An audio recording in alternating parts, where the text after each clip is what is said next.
भाग्य का खेल। एक गांव में पारो नामक एक गरीब विधवा रहती थी। उसका एक पुत्र था।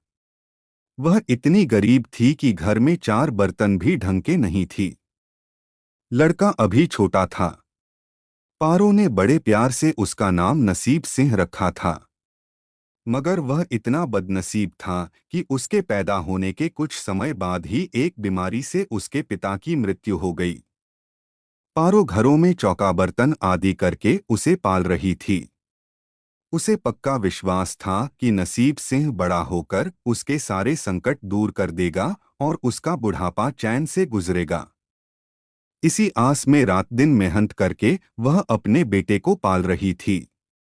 नसीब सिंह था तो छोटा, किंतु समझदार बहुत था। संयम और धीरज की उसमें कमी न थी। किसी भी बात को गहराई तक जानने की उसमें प्रबल उत्सुकता रहती थी। एक दिन उसने अपनी माँ से पूछा, माँ, हम इतने गरीब क्यों हैं? यह सब तो ईश्वर की मर्जी है बेटे। दुखी स्वर में पारो ने कहा, सब नसीब की बात है। मगर नसीब सिंह यह उत्तर पाकर संतुष्ट नहीं हुआ। वह बोला, ईश्वर की ऐसी मर्जी क्यों है? बेटा, यह तो ईश्वर ही जाने। अगर ईश्वर ही जाने तो ठीक है। मैं ईश्वर से ही पूछूंगा कि हम इतने गरीब क्यों हैं। बताओ माँ, बताओ कि ईश्वर कहाँ मिलेगा। पारो तो वैसे ही परेशान रहती थी। उसकी बातों से उकताकर उसने कह दिया, वह जंगलों में रहता है, लेकिन तुम वहां न जाना। लेकिन नसीब सिंह ने दिल ही दिल में उसी क्षण इरादा बना लिया कि वह ईश्वर को ढूंढेगा और पूछेगा कि आखिर हम इतने गरीब क्यों हैं। एक दिन वह जंगल की ओर चल दिया। जंगल घना और भयानक था। चलते चलते नसीब सिंह बुरी तरह थक गया, मगर भगवान की परछाई भी उसे दिखाई नहीं दी। वह थक-हार कर पत्थर की एक शिला पर जा बैठा और सोचने लगा कि भगवान तो यहाँ कहीं नहीं है। आखिर गरीबी दूर कैसे हो?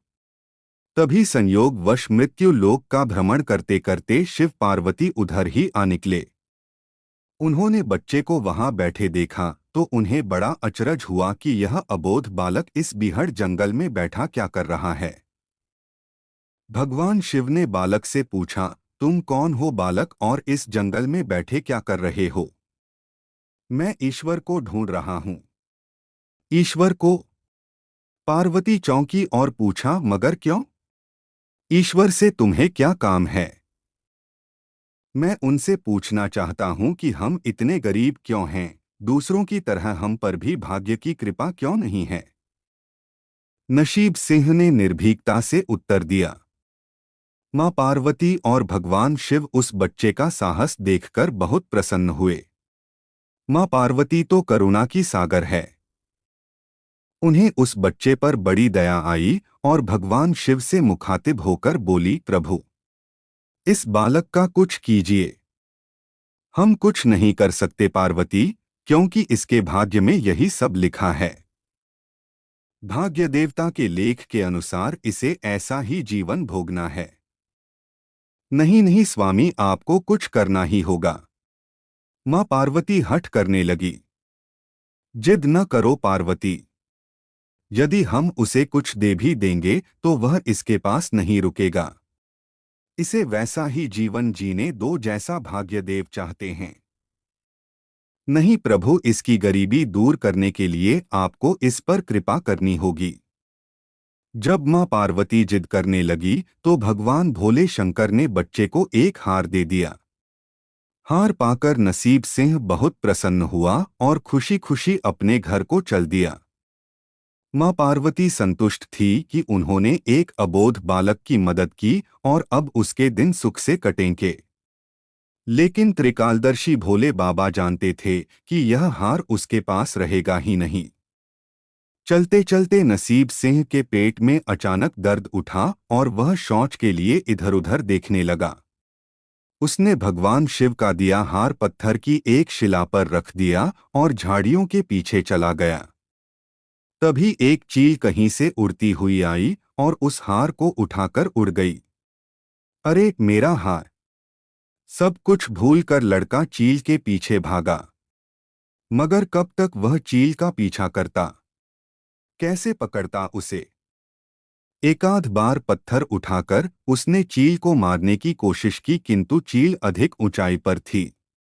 कुछ ही पलों में चील उसकी नजरों से ओझल हो गई, तो वह बड़ा दुखी हुआ और रोते रोते अपने घर की ओर चल दिया। घर पहुंचकर उसने माँ को सारी बात बताई, मगर पारो को उसकी बात पर बिल्कुल भी विश्वास नहीं हुआ।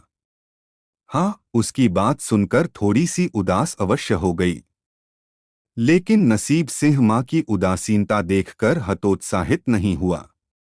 उसने मन ही मन निर्णय लिया कि वह कल फिर वहीं जाएगा और भगवान शिव पार्वती को अपनी विपदा सुनाएगा। उसका विश्वास था कि भगवान शिव उस धूर्त चील को अवश्य ही दंड देंगे। भगवान शिव ने पार्वती से कहा, देखो उसके पास कल वाला हार नहीं रहा, उसे एक चील ले उड़ी है और दूसरा हार पाने व उस चील को दंड दिलवाने की इच्छा लिए वह लड़का आज फिर आया है। पार्वती देवी ने फिर भगवान शिव से प्रार्थना की, आप चाहे चील को दंड दें या न दें, किंतु इस लड़के की सहायता करके इसकी निर्धनता दूर करें। हम अब कुछ नहीं कर सकते देवी। यदि तुम जिद करती हो तो हम ब्रह्मा से कहते हैं, वही इस बालक की कुछ सहायता करेंगे। कहकर भगवान शिव ने ब्रह्मा जी को बुलाया और सारी बात बताकर आग्रह किया कि आप ही इसकी कुछ मदद करें। तब ब्रह्मा जी ने लड़के को हीरे की एक अंगूठी दे दी। लड़के ने अंगूठी जेब में रखी और खुशी खुशी अपने घर चल दिया। उसने सोच लिया था कि वह अब एक पल के लिए भी अंगूठी को अपने से अलग नहीं करेगा। चलते चलते अचानक उसे प्यास लगी। वह सरोवर के किनारे पहुंचा और जैसे ही वह चुल्लू भरकर पानी पीने के लिए झुका, वैसे ही उसकी जेब से अंगूठी निकलकर पानी में जा गिरी और इससे पहले कि वह उठाता, एक मछली उसे निगल गई। नसीब सिंह फिर रोते रोते घर आया और माँ को सारी बात बताई। बेटा, जब तक भाग्य में नहीं है तब तक कोई भी चीज नहीं रुकेगी, माँ ने उसे दिलासा देते हुए कहा। जब भाग्य देवता खुश होंगे तो मिट्टी भी सोना बन जाएगी, मगर इस प्रकार किसी के देने से हमारी गरीबी दूर नहीं होगी। उसे समझाकर माँ अपने काम में लग गई। मगर नसीब सिंह भी हार मानने वाला नहीं था। उसने मन ही मन सोच लिया था कि वह कल फिर जाएगा। तीसरे दिन वह फिर जा पहुंचा। शिव और पार्वती उसका यह साहस देखकर बहुत खुश हुए। शिव जी ने इस बार ब्रह्मा जी के पास जाकर बात की कि वह लड़का तो बड़ा साहसी है, इसका कुछ उद्धार किया जाना चाहिए। तब ब्रह्मा जी ने सलाह दी कि हमें भगवान श्री हरि के पास जाना चाहिए, वही इसका कोई हल बताएंगे। अत वह श्री हरि के पास जा पहुंचे। पूरी बात सुनकर भगवान विष्णु ने नसीब सिंह को कुछ हीरे दिए। हीरे पाकर वह बहुत खुश हुआ और इस बार बिना कहीं रुके उसने सीधे अपने घर जाने का निश्चय किया, क्योंकि 2 बार उसकी चीजें खो चुकी थी। जब वह घर पहुंचा, माँ घर पर नहीं थी। अत नसीब सिंह ने हीरे एक लोटे में रखकर कोने में छिपा दिए और माँ को ढूंढने निकल पड़ा। वह मन ही मन सोचने लगा कि अब माँ को किसी के घर काम करने की क्या आवश्यकता है। अब तो वह भी अमीर बन गए हैं।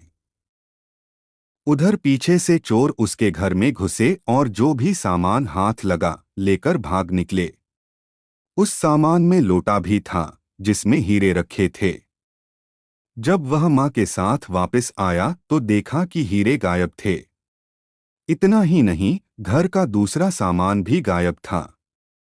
अब तो उसकी माँ को बहुत गुस्सा आया। वह बोली, क्यों मुझे नई नई कहानियां सुनाकर पागल बनाता जा रहा है। सारा दिन आवारा की तरह इधर उधर भटकता रहता है और शाम को पिटाई के डर से कोई नई कहानी सुना देता है। माँ की डांट सुनकर लड़का रोने लगा।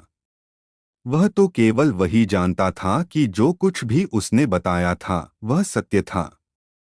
डांट खाकर लड़के की हिम्मत और बढ़ गई और अगले दिन वह फिर उसी स्थान पर जा पहुंचा। भगवान भोले शंकर सोचने लगे कि इस पर इतनी मुसीबतें पड़ी लेकिन इसने हिम्मत नहीं हारी। इससे वह बहुत प्रसन्न हुए और भाग्य देवी के पास जाकर बोले, यह लड़का बहुत ही साहसी, हिम्मती और धीरज वाला है। ऐसा व्यक्ति अभागा नहीं हो सकता। इसे कुछ दे दो। आज्ञा पाकर भाग्य की देवी ने नसीब सिंह को सोने का एक सिक्का दिया। सिक्का लेकर नसीब सिंह खुशी खुशी अपने घर को चल दिया। जब उसने घर जाकर वह सिक्का अपनी माँ को दिया तो उसकी माँ बहुत खुश हुई। अब क्योंकि उन पर भाग्य देवी की कृपा हो गई थी, सारे काम ही अपने आप शुभ होने लगे। दूसरे दिन ही एक मछली वाला उसके गांव में मछली बेचने आया तो लड़के ने वही सिक्का देकर मछली खरीद ली। उसकी माँ ने मछली का पेट चीरा तो वह अंगूठी निकली जो ब्रह्मदेव ने उसे दी थी और जो उसकी जेब से तालाब में गिर गई थी। माँ ने अंगूठी संभाल कर रख ली और नसीब सिंह से बोली, जा बेटा, जंगल से थोड़ी लकड़ियां ले आ, आज घर में ईंधन बिल्कुल नहीं है। लड़का कुल्हाड़ी लेकर जंगल की ओर चल दिया। वहां जाकर जिस पेड़ पर लकड़ी काटने के लिए चढ़ा, वहां उसी चील का घोंसला था जो उसका हार उठाकर ले गई थी। लड़के ने देखा कि चील कहीं आसपास नहीं थी। नसीब सिंह ने अपना हार उठा लिया और जो भी थोड़ी बहुत लकड़ियां पेड़ के आसपास पड़ी थी वही उठाकर घर की ओर चल दिया। माँ हार पाकर बहुत खुश हुई। अब तो देखते ही देखते उनके दिन बदल गए। घर में किसी चीज का अभाव नहीं रहा। फिर ईश्वर की कुछ ऐसी करनी हुई कि जो चोर उसके घर से हीरे चुराकर ले गए थे, उन्हें सपने में महादेव ने चेतावनी दी कि जो हीरे उस लड़के के घर से चुराकर लाए थे वे तुरंत वापस कर दो, वरना तुम्हारा सर्वनाश कर दूंगा। चोर उसी दिन हीरे उसके घर पर दे गए और अपनी गलती के लिए माफी भी मांगी। इस प्रकार उस अभागे का भाग्य चमक उठा। अब उसके घर में किसी चीज की कमी न थी और उनकी गरीबी सदा के लिए समाप्त हो गई।